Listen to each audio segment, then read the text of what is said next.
We covered about the Russians sending medical supplies recently to Italy, with a rather familiar name to this show, and it was a nice gesture. They sent medical supplies, which arrived in New York as part of the operation dubbed "From Russia with Love" by the Kremlin, and in late March a similar cargo was flown to Italy, the worst hit country in the crisis, along with 100 Russian military medics. Now, the Russian media speak of widespread gratitude for this generosity, but how much of it is fact and how much is fiction? And so the BBC decided to step in on it and do their usual anti-Russian script with the title, "Is Russia Exploiting This Crisis?" So you help people and that's exploiting it. Really. This is where the thinking is wrong. It's a bit like THI and the People's Club. You help people and you get accused of being a scammer and exploiting this and all kinds of other things. Wrong thinking.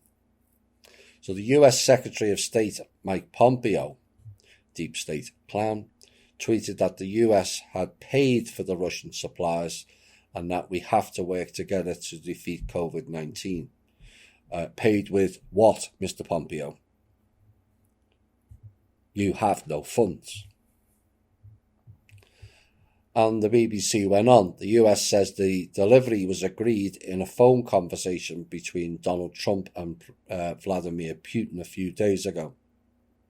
If the Russians sent supplies, that was not done by Trump, that was done by Kim. Oops. The Russian Foreign Ministry said the US paid for half the supplies and the other half was donated by Russia. But Russian TV channels call the cargo aid and make no reference to the payment. And a report by Gazprom Media's NTV described how excited JFK airport staff filmed the Russian plane, took selfies next to it and thanked the pilots and also President Putin. That's the difference, you see. But the media always want to put a spin on it. So the article goes on. New York is a coronavirus hotspot. Not surprised.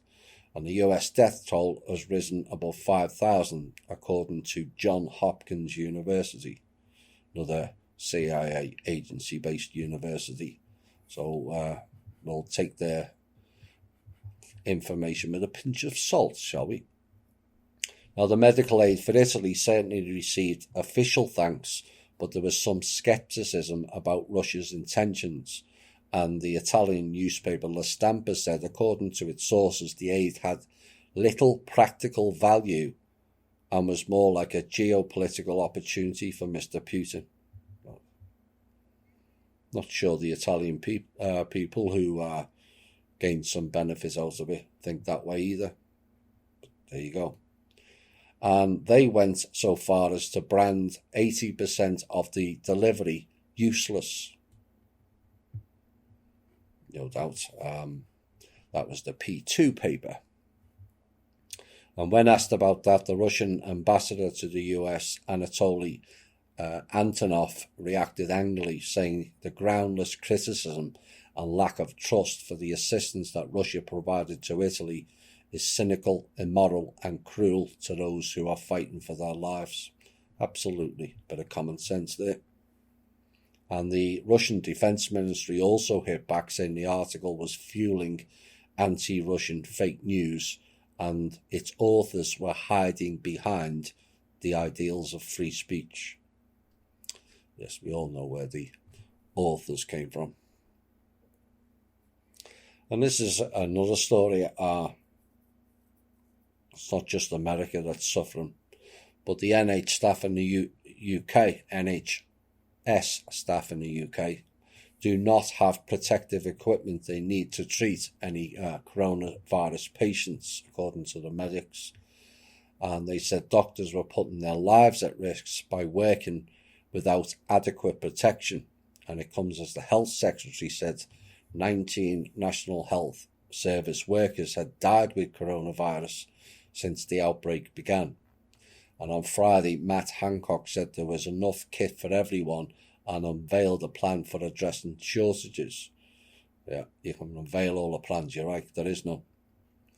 And as of Friday, 9,875 people had died in hospital with the UK with coronavirus, which is a rise of 917 on the previous day.